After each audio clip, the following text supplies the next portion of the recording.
krisis ekonomi yang menyebabkan timbulnya praktik korupsi, kolusi, dan nepotisme yang berawal dari Amerika Serikat yang mengalami krisis ekonomi dan krisis kepercayaan para investor, sehingga membuat runtuhnya perusahaan-perusahaan besar di dunia.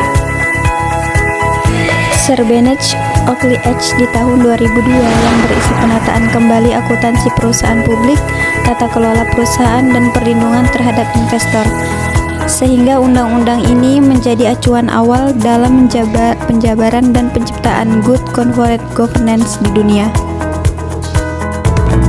Jadi sekarang sudah tahu kan awal terciptanya good corporate governance itu?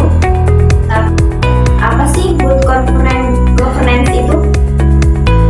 UN 01/EBU/2011 yang dimaksud dengan tata kelola perusahaan yang baik atau disebut corporate governance adalah prinsip-prinsip yang mendasari suatu proses dan mekanisme pengelolaan perusahaan berdasarkan peraturan perundang-undangan dan implikasinya. Selain itu, penerapan good corporate governance juga akan meningkatkan pengelolaan profesional, transparan, dan efisien, baik di sektor pemerintah, BUMN, maupun swasta. Merupakan senjata yang ampuh untuk melawan korupsi, menangkal krisis, dan memperkuat ketahanan ekonomi nasional.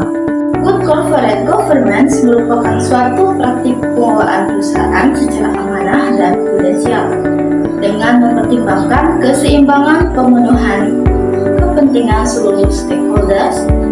Hal tersebut merupakan praktik yang sangat diharapkan oleh investor. Dengan implementasi good corporate governance, maka pengelolaan sumber daya perusahaan diharapkan menjadikan ekonomi efisien, efektif, dan produktif, dengan selalu berorientasi pada tujuan perusahaan dan memperhatikan stakeholders. Untuk mengetahui sejauh mana perusahaan dalam menerapkan GCG atau Good Corporate Governance, maka dilakukan asesmen Good Corporate Governance secara berkala atau setahun sekali. Dengan asesmen diharapkan mampu menghasilkan gambaran peta praktik GCG atau Good Corporate Governance di perusahaan yang dapat diperbandingkan dari waktu ke waktu, sehingga dapat diketahui hal yang sudah ataupun yang belum dilakukan oleh suatu perusahaan atau instansi dalam melakukan pengelolaan. Dalam pengelolaannya, Good Corporate Governance memiliki 5 prinsip-prinsip yang disebut tarif. Maksudnya? 5 prinsip tarif dalam pengelolaan Good Corporate Governance, yaitu 1. Transparansi. Perusahaan harus menyediakan informasi yang relevan, material, dan dapat diakses oleh seluruh pemangku kepentingan secara jelas, tepat waktu, dan jujur. Transparansi penting untuk membangun kepercayaan publik dan dapat memastikan bahwa tidak ada informasi yang disembunyikan. Kedua, akuntabilitas. Perusahaan harus memiliki sistem pengelolaan yang dapat dipertanggungjawabkan.